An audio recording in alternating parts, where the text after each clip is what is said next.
So on this week's episode of Be More Super, the podcast, we've got a great guest. He describes himself as an American-Canadian actor with an artsy degree from the UK. He could be seen in such shows as The Flash, Big Sur, The Morning Show on Apple TV, and Flight Attendant, and many, many other things. It's JasonWWong. Jason, welcome to the show, sir. Thanks for having me. Oh, do you know what? And reading your bio. First of all, so let's talk about this degree from the UK. So, did you train over here in the UK? Oh, well, I studied art over in the UK. It was a great experience, and I, lived there for several years. I still go back to visit almost every year, up until the pandemic. Actually, I would go back and visit every year. Wow. So I presume it is warmer over there right now. Where are you calling in from? Los Angeles.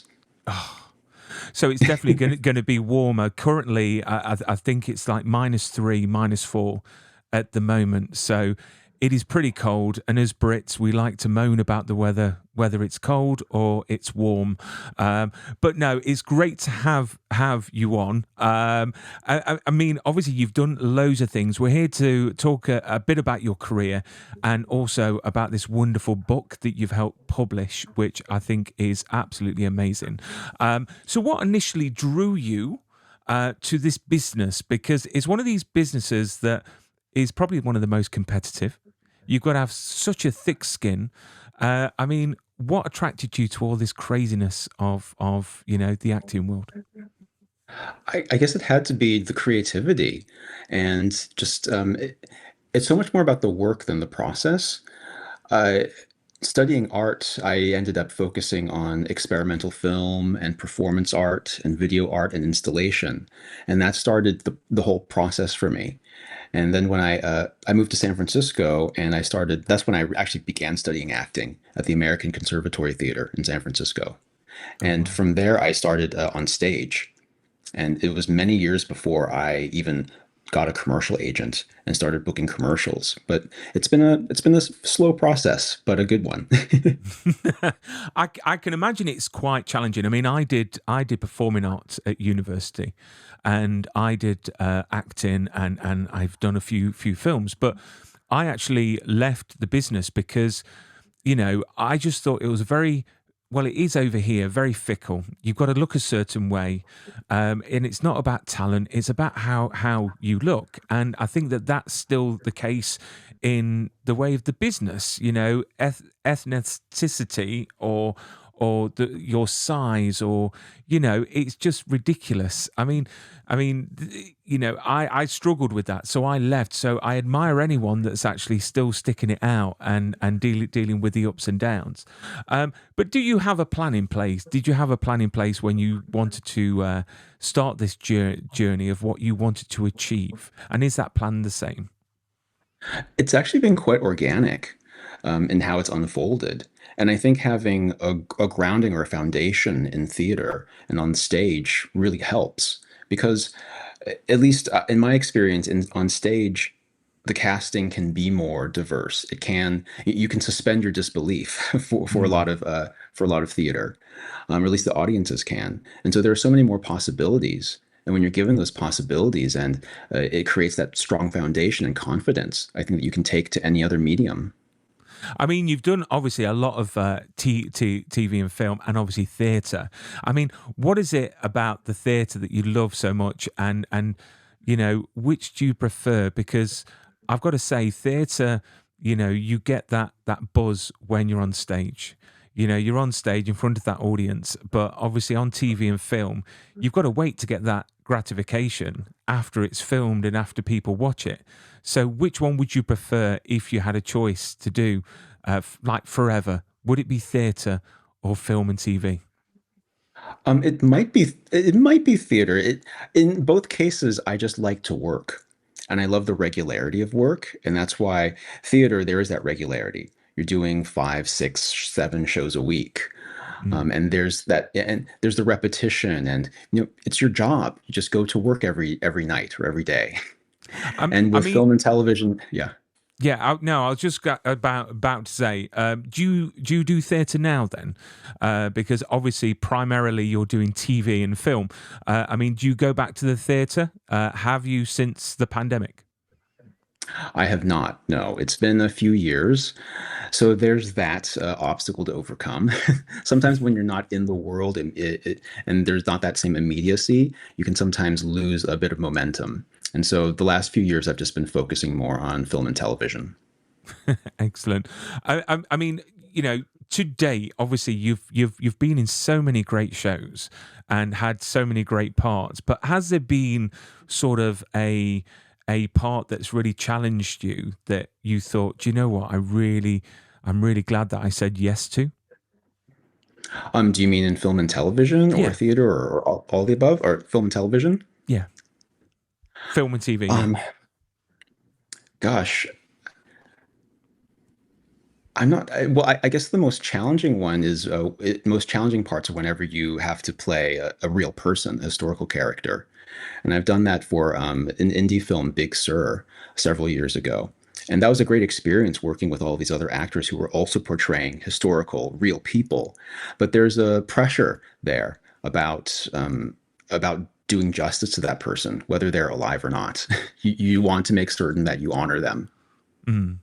I mean, it's got to be you've got to be careful as well because as you know, in this industry, you get a lot of people criticizing or comparing you to the real person. So it's got to be challenging the best of times. I mean, starting your career, how challenging was it to get to where you are now? I mean, can you mention any sort of obstacles that you had to face? Because as audiences, we see you on screen and we think it's this glamorous life, but behind the scenes, it is a struggle. It is sort of a hustle to get to where you are now. And there's a lot of hard work, a lot of training. So, what's been the biggest challenges that you've had to face to get to where you are now? It's just got to be balancing life and living and paying bills. I think a lot of people don't realize that so many actors, even the ones that you see as series regulars every day on television, a lot of them also have to do other things to pay the bills.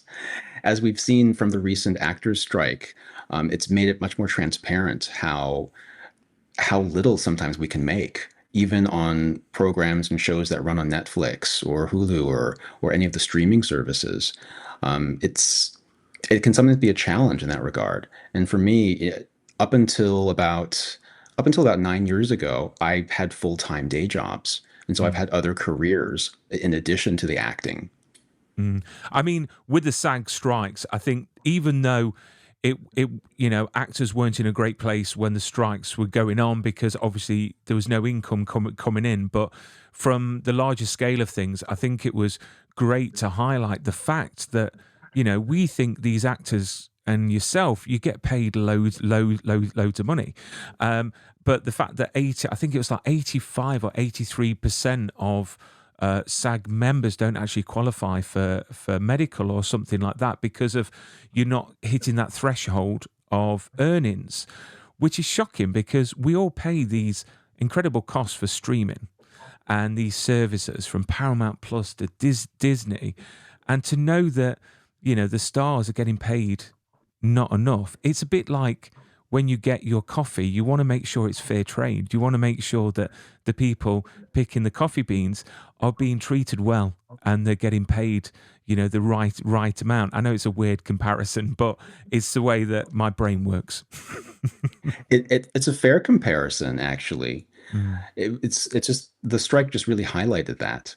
Mm. But I'm glad that the strike is over, and I'm glad that people are going back to work. Because, yeah, I mean, I've spoken to quite a few actors that, yeah, I mean, they were painting houses. They were making ends meet, and at the end of the day, it is a job. We see actors as these magical creatures on our screens, being all glamorous, but we are people with jobs, and you've got to make ends meet, as you said. I mean, obviously there are ups and downs, and you've got your auditions. I mean, from an actor's point of view, do you like auditions or do you hate them? I think it depends. Um, I don't know if it's a theater background or having a theater background, but I love cold reads because it feels like everyone is on the same level and no one has an advantage when you go in and no one's had a chance to prepare.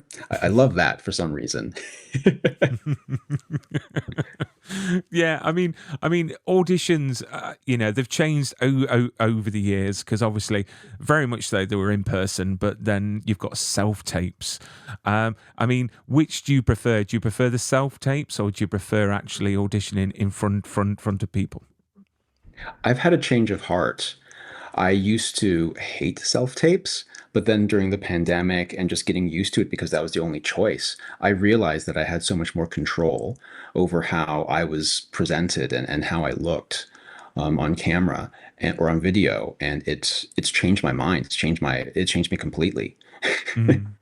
I mean, I suppose self tapes. You've got the chance to delete and redo and end up with the best version that you feel you have. I suppose in person though, you can get that feedback. You can get that these producers and casting directors can see you, and even if you're not right for the job, you've already made an impression, maybe for another part or a future project. Um, I mean, obviously, the industry, as I mentioned earlier on, could be quite fickle. So, as an Asian actor, what challenges have you faced in the industry? Because we'd like to think that times are changing, and I feel that they are, but very, very slowly. But what sort of challenges do you face being an Asian actor currently in the industry? And specifically an Asian male actor, Mm, there's far less representation than even Asian women who are making a lot of inroads for all Asians. But Asian male representation is still very low. And I receive, from my management, I receive submission reports so I can see what they've submitted me for. And there was one show in particular where they had submitted me for every open ethnicity role that was possible, and I only got called in for the one that was specifically for an Asian man, right. and that was over the course of a year for this entire series. Hmm. I mean, it is ridiculous. You would think that we're getting to the point in life where you know people need to be a lot more open. I mean, for example, there is a show called Warrior Nun that I absolutely love on so many levels, and the one thing I love about it is the fact that it has got a great storyline, and it does appeal to the gay community. Because of this storyline, but the way that they do it is so beautifully done. It's not sort of. There was a word that someone mentioned, something like gay bait, or something like something where a show is done in a certain way to. I don't know. I don't know the word. I'm sure that someone will comment on the video exactly what I'm talking about. So you would think that the world has changed. But what do you think needs to happen for the industry? If you had a magic wand, what would you change? I think I would really like to change the perspective or the thoughts of the people who are making these decisions. Because I've noticed that a lot of writers have acted, or a lot of writers have added in Asian males, Mm, or people, or the writers themselves seem to be more open to casting different ethnicities and different, even different body types, different physicalities for a lot of roles. But somehow it seems like the gatekeepers or the people at the top, the people who are in control, are still trying to shape what people see. mm.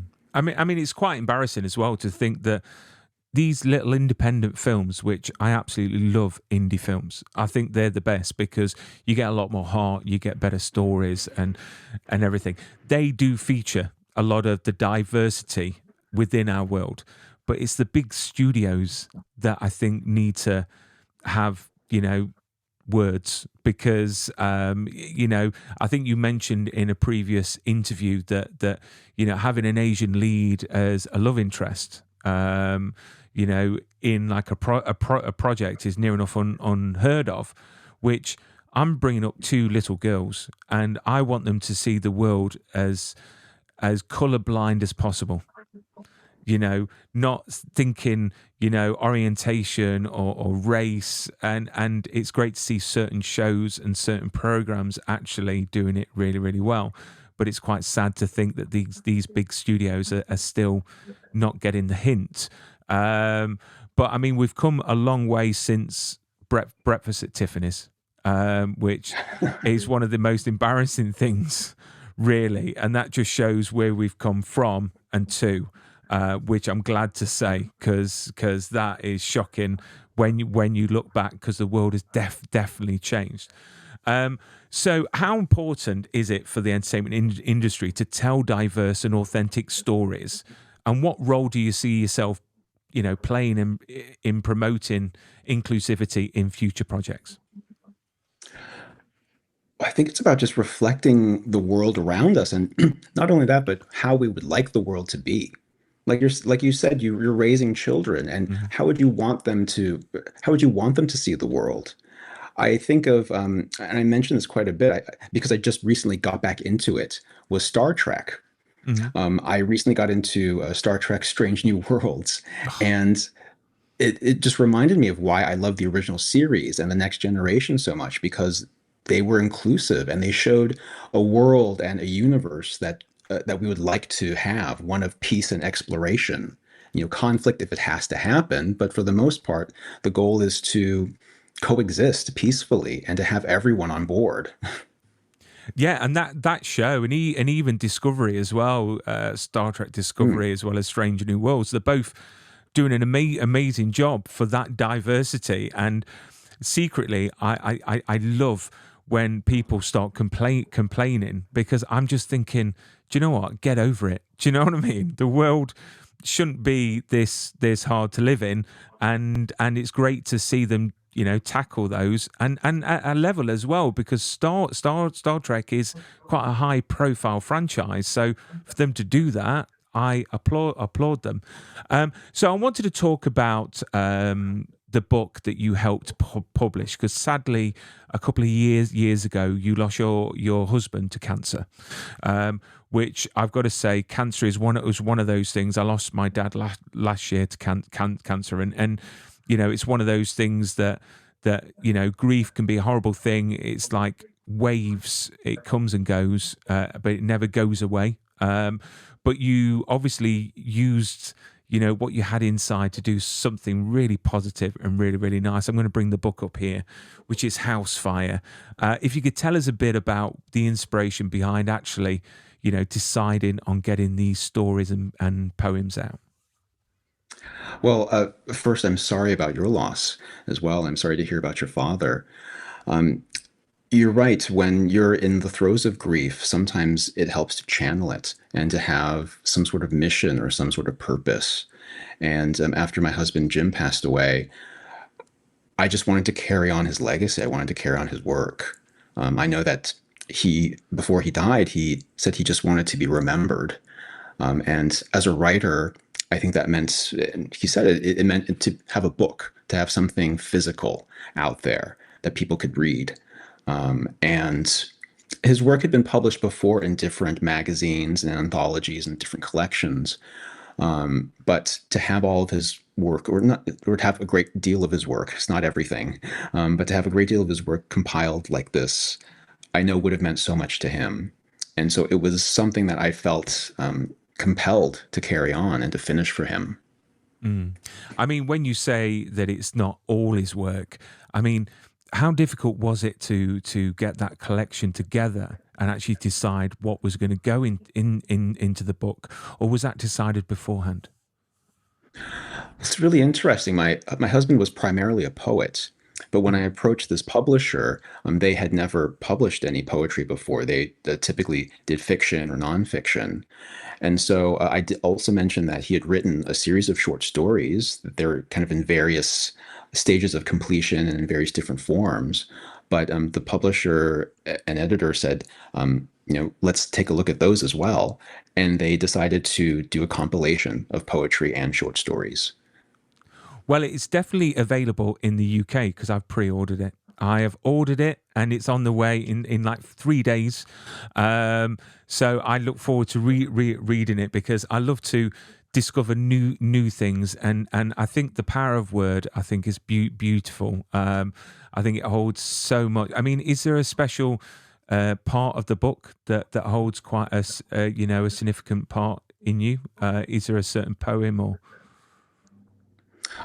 There are poems and stories as well. There are a couple of stories that are actually quite prescient in a way. One is a kind of post-apocalyptic, post-pandemic story that he wrote well before our pandemic, and I find that really strange and wonderful in a certain way that he somehow could imagine that before it happened and before he died, as well as another story about grief, that again, I think kind of foretold what I and you and others who have lost people close to them have felt. Um, and there are definitely some poems as well. There's a poem about the first time that we met, and that has a very special meaning to me. Oh, bless. I mean, is there any plans to maybe turn anything from that book into something? Because obviously, if it's full of stories as well as poems, making it into short stories, into a short film. I never actually thought of it until now, and it is something, when you're an actor, you're often encouraged to create your own stories and to write your own stories. And you actually provided me with a bit of inspiration. It will be fantastic because, again, short films I think are fantastic because. Don't get me wrong, 90 minutes, you can have an amazing film, but short films, I just think are just brilliant to watch. They really are. So it's available in the UK on Amazon. I know that. Where's the book available in the States and Canada? Where can people buy it?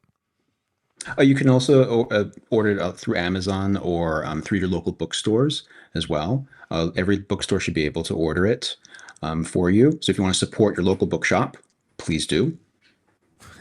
If only we had ones here. We don't really have any bookshops. The local ones, it's all Amazon. They're taking over the UK. So then you mentioned, obviously, you had quite a lot of other things. Is there a plan to put his other, stuff together and release maybe a second book? It's always a possibility. I'd like to go through actually some of his other writing and see what else could be compiled. So yes, I think it's always a possibility. I mean, with the artwork on the cover, was that your inspiration, or was that done by someone else? It was actually done in conjunction with a graphic designer. There was this image that is actually taken from a vintage photograph that Jim had. Jim liked to collect old postcards and old photographs. And that is of these two men that he always kind of fantasized and imagined that they were lovers. But it was taken, I think, sometime around maybe the Gold Rush era. So maybe early to mid 19th century. Oh wow! Do you know what, pictures like that I'm always fascinated with, to know who they are and what their stories were, how they live their life. But who knows? They might be lovers.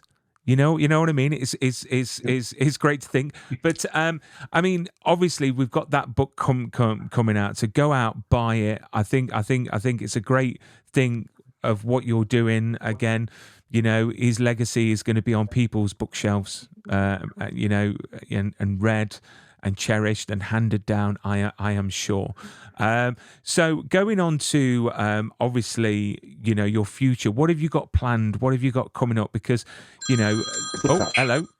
Oh, You've sorry. got a phone Sorry about call that. coming up. There we go. On cue. I mean, what can we see you in at the moment? Because you are so busy at the moment. It's crazy.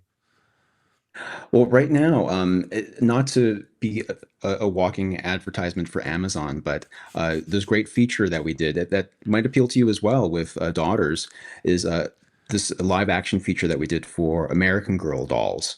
There's the special called American Girl Corinne Tan that is out on Amazon as well, Prime Video. And it's a wintertime feature, so it's perfect for this season right now. It's set in the snow, and it's all about you know it's all about winter sports and adventures. It's a great family piece. So that's if my girls, you see, my girls are 6 and 10, so their attention to sitting down and watching programs can be quite challenging at times. So I will try my best. So, what was the last movie or TV show that you watched that you thought, do you know what? This is why I'm in the business. This is why I do what I do. Gosh. Um,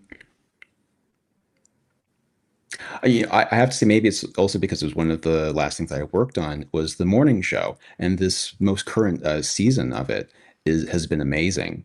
This third season and just the ups and downs of it has been amazing, and the performances in there were incredible, and to be a part of that was just an honor. Oh, wow. Do you know what? I haven't actually watched the morning show. I keep on watching it, and I've got to say, Apple make the best shows. So I'm sure that it is going to be fantastic, and I promise I will watch it because at the moment, I'm watching either Monarch, For All Mankind, um, Slow Horses, which is a fantastic British, well, it's an Apple show, but it's about MI5 in England, Mm. which is great. It's got Gary Oldman in it, and he's just fantastic in that show. And then what I normally ask every guest is that if your life was a movie, what title would it have?